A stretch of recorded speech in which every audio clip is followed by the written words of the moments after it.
This whole thing came about because a friend of mine who was working at Fox asked me one day, "Are you interested in science fiction?" And I said, sort of. A specific kind of science fiction I'm interested in, but I'm very particular.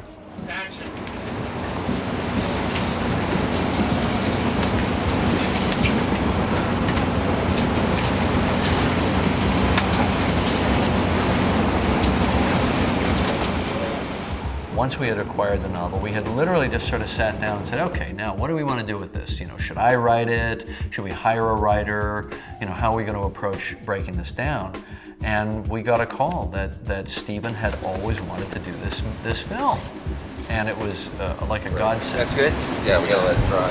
It came via the studio that Stephen, having read, I guess, or heard that we had acquired the project, just wanted to make it. He was absolutely passionate about the material and wanted to meet with us to see if we had kind of a common vision for it. What do I see here? Well, just this. Just this, right? Yeah.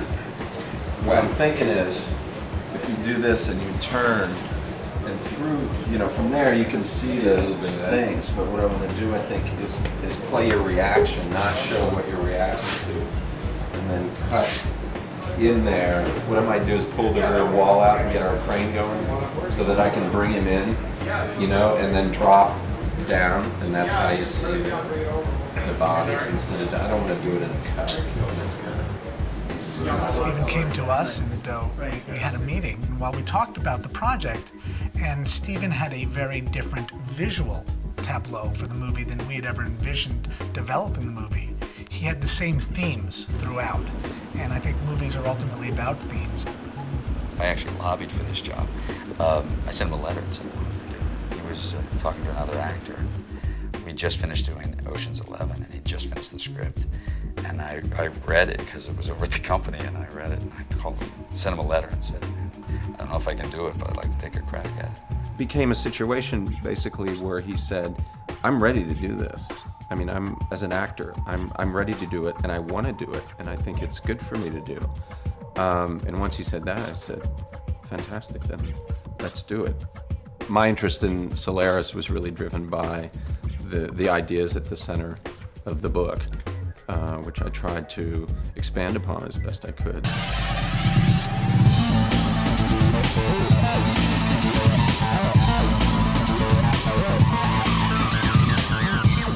Did you come to here? Do one of those. Marker?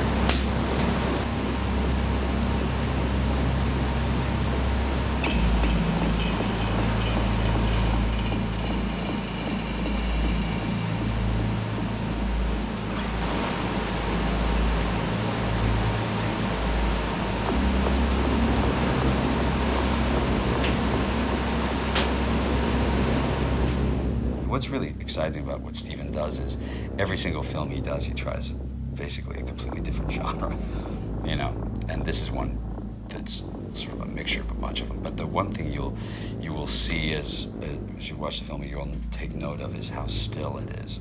So it isn't a lot of great flashy action. If you look up, you know, just before I pass you, that would be even just so excited about the element of surprise when I see it, because I know I'm going to be surprised whatever Stephen does, because the whole process of making it has been, you know, quite mysterious, and Stephen has it all in his mind, and you know, one isn't necessarily privy to that, and I love that because it's quite freeing in a way.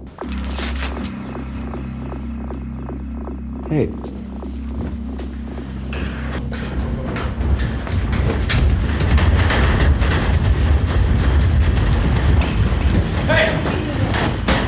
There was no simple shot. Every shot in it had some element that kept it from being easy, whether it was a technical element or a performance thing.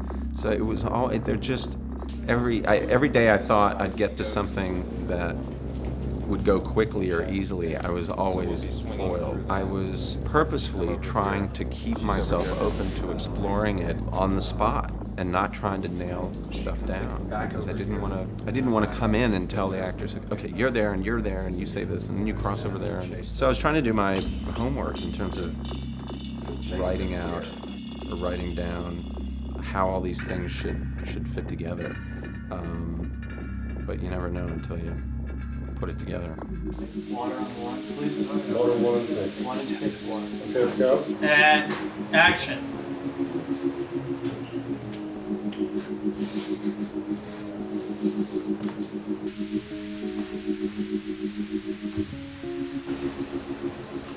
The setup is sort of classical in the sense that George Clooney's character, Chris Kelvin, is sent to try and recover what is basically an abandoned space mission because he happens to know one of the people on board and their previous attempts to bring this crew back have failed. He doesn't know what he's walking into. He's shown some tapes of some transmissions that have been sent down from Solaris, and it just looks like these people are you know, the wheels are coming off. Hi, Chris. I'm sorry I'm not here to meet you. I still have a little time, and I want to tell you something. It would be interesting to discuss. The beauty of Solaris is that Solaris is not a planet. It's a planet-like object that is an intelligent organism. The moment he enters that station, you know that there is great jeopardy there. Now, you don't understand the nature of the jeopardy right away. You think that there could be anything. There could be a monster, there could be a murderer. It turns out that the jeopardy is to one's sanity. Can't stay here. What? You should have told me. It wouldn't have made any difference. Really? Well, I had to do it, Chris. I had to, you know that. The dilemma that they're all confronting is that Solaris is generating characters that it's pulling from their subconscious or their past. Daddy.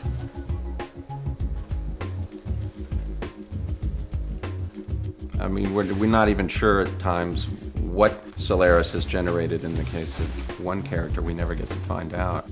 She's a mirror that reflects part of your mind. You provide the formula. She's alive. She is not human. But it knows more about yourself than you do.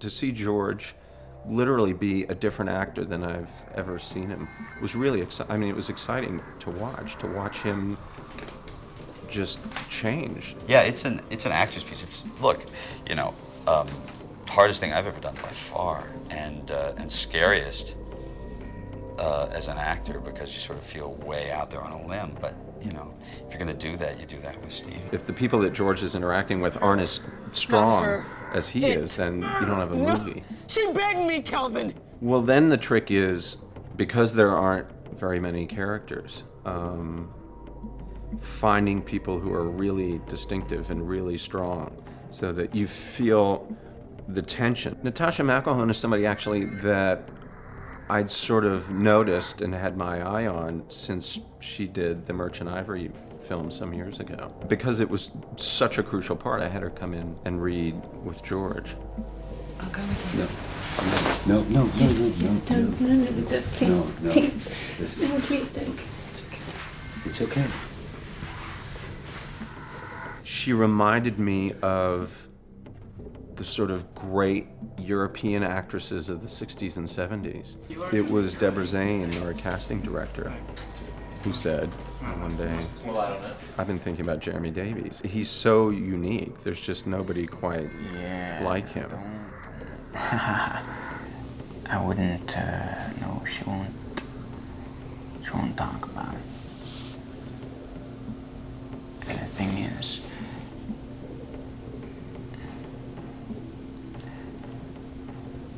I'm not even sure if it's a person. Well, I knew for Jabarian that I wanted somebody that wasn't necessarily well known to American audiences. I got this tape from Ulrich.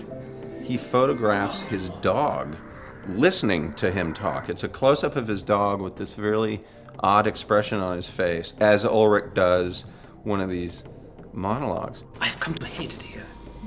There's only one way out of its reach for us.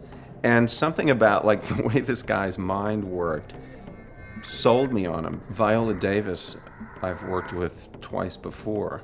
We'll take the findings back to Earth. What if they follow us back? When I decided that I wanted to turn one of the characters in the script from a male to a female, I immediately thought of Viola because she's just so strong.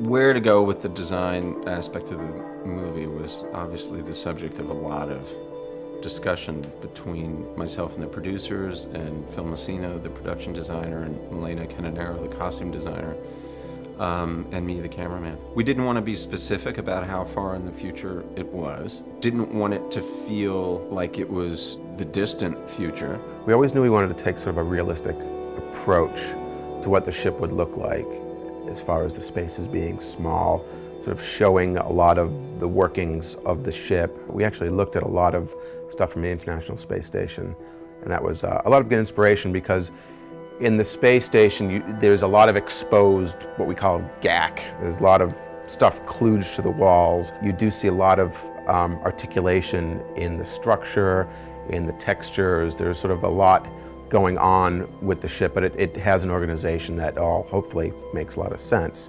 There's nothing you can really go out and buy per se, so everything has to be manufactured. So we have a warehouse where we have a staff shop, we have sculptors, the painters, welding shop. So one piece would take, say, like one rib in one of the corridors. First it would be drawn by the art department, then it would go to the sculptors who would sculpt the piece. Then the sculpted piece goes to the mold makers who make a mold of it. And then, because there's not just one piece, there would be like 100 of each one of those. And then it goes to the carpenters, we erect everything. And the first thing we did, we had to open up the stage floor for the core of the spaceship and go down 6 feet, pour concrete footers, put in retaining walls, and then that would be the hub. And then after that, we started with the core coming off of it, and then laid out for the radial corridor, which is this part down here. And that was said 7 weeks ago. We've had about approximately 175 people working on this. It's been 24-hour days, 6 days a week. The bottom line is everybody wants it, you want it to look right, or at least right as you imagine it.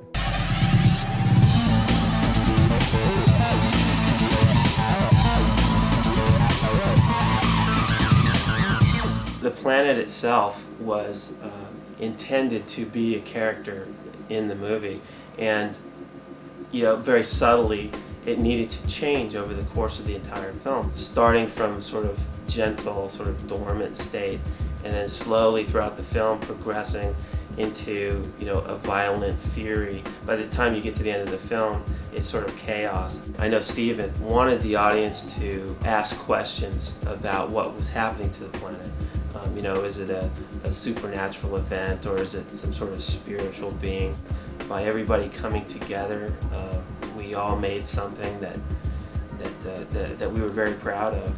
When you have a spaceship like ours that has the amount of detail in it,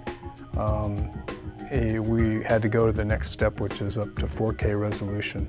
So it's really a lot more data, a lot more pixels in terms of resolution. It's more resolution than actually the film is itself. By the time you composite those in, you really get the bang for your buck in terms of quality. We also worked on a sequence where the Rhea character has committed suicide and she comes back to life in front of everyone's eyes.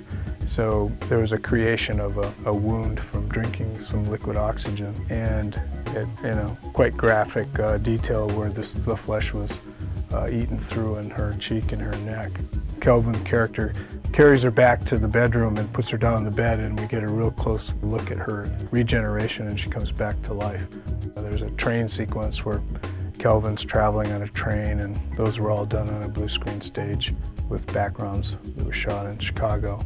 There's a lot of little things that Steven enjoys just polishing his movie with us. The exterior stuff for the train, that was one of my favorite things in this entire movie. We built a train, we put it on a rig, and we towed it around in the rain. Steven wanted to have a refrigerated area on the spaceship where bodies would be stored. But what was really interesting for us is as we were adding humidity to the air, we got this really cool looking mist coming out of the vents, which Steven really, really liked. So we decided to shoot like that. This is not an action film. People need to know that going in. But that's not a fault. It's a very positive thing, because this is not a film that is like any other film that you can go and see in a theater. Not this year, not in the last 10 years, and probably not for the next 10 years. This is the different movie. This is science fiction the way science fiction used to be back in the 50s and the 60s especially, where it's a fiction of ideas, and it's a fiction of people. It's not about robots and lasers and all the things. I'm not really interested in making a film about technology, what technology is going to be like a few decades from now. What appealed to me about this story was that it wasn't about that at all. I mean, it is a love story. It's the most ambitious movie I've attempted conceptually.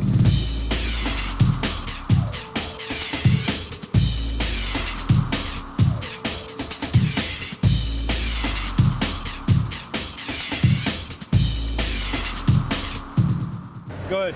All right. Steven, that's a wrap. Okay, that's a wrap. Thanks, everybody.